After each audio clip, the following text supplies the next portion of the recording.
Welcome back to another episode of Rock Boys Football. Oklahoma, Brent Venables land another massive commitment in the 2025 cycle as four-star athlete CJ Nickson committing to the Oklahoma Sooners. And at the end of the day, this is, at least in my mind, one of the more premier athletes that you see in this 2025 cycle. And a guy that could, legitimately play both sides of the football at the SEC level. It sounds like Brent Venables, this Oklahoma team, sees him more as an edge rusher in the SEC, which I probably agree with as well. But you take a look at the film and say, this could be a monster at the tight end position. He is an extremely fluid pass catcher. And at the end of the day, we talk about this a lot. We like to make football a little bit more complicated than it needs to be.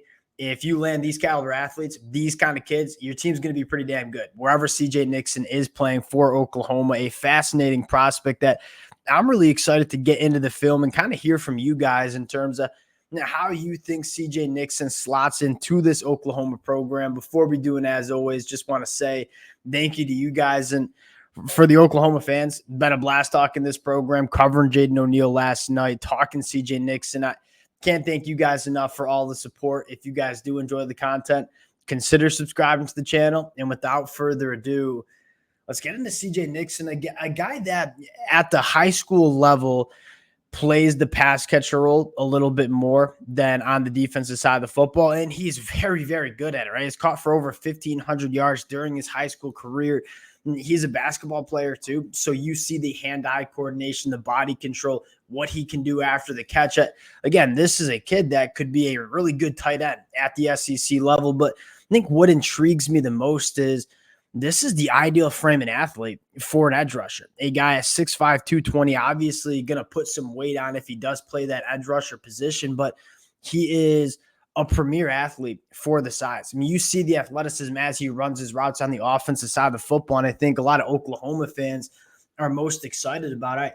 Let's see what this kid can do once he learns how to use his hands, use that athleticism as a pass rusher. And you've seen Oklahoma gravitate to the traits at the edge rusher position, right? PJ Adebawore, or a guy like Danny Okoye, Oklahoma, I think their approach to these edge rushers are just give me the best athletes. We'll teach them to be good pass rushers at the college football level. And I think CJ Nickson is probably going to be one of those guys. And again, the evaluation is a little muddy because you don't even see him rush the passer all that much on the high school film, but you kind of just trust the athlete. And this is a guy that you can do a lot of different things with on the defensive side of the football, right? He can not only really test offensive linemen from an athleticism standpoint, from a length standpoint, but he's a guy that can operate in space. If you want to drop him back in the flat, operate in zone coverage, he is more than capable of operating in space. And there are infinite amount of ways that you can get this guy involved in this Oklahoma program. A really exciting prospect. And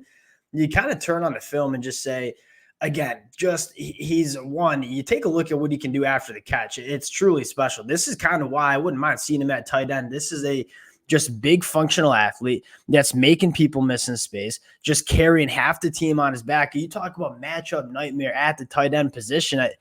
CJ Nickson could certainly be that. And you think about him and Devon Mitchell in the next couple of years at that tight end room, that's a really, really exciting proposition. Obviously, being a former basketball player, the ball skills to be able to go up and make plays with the football in the air, that's certainly there. This is probably the most impressive rep that you see on the film, where he's going to kind of just motion out, man coverage with a slot wide receiver. Look at him flip these hips. I mean, you go back, he's going to flip his hips about as fast as I've seen a 220-pound frame flip them hips.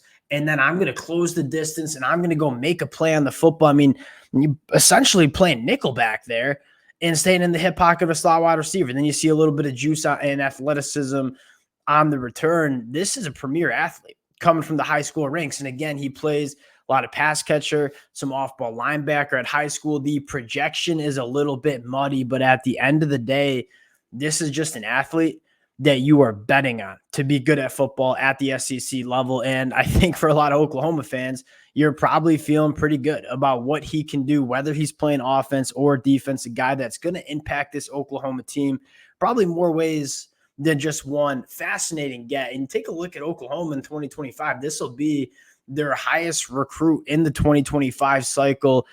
They're starting to build. And I think for Oklahoma, you feel really good about where this 2025 cycle is standing. But I think most importantly, if you can just land one of those offensive linemen, a guy like Ty Haywood, a guy like Michael Fasusi, that was what makes you feel really good about this 2025 cycle for Oklahoma. But CJ Nickson, make no mistake about it, fired up to watch what this kid is over the next couple of years. Appreciate you guys rocking with the boys again. If y'all do enjoy the content, consider subscribing to the channel. Appreciate you guys. We'll talk to y'all later.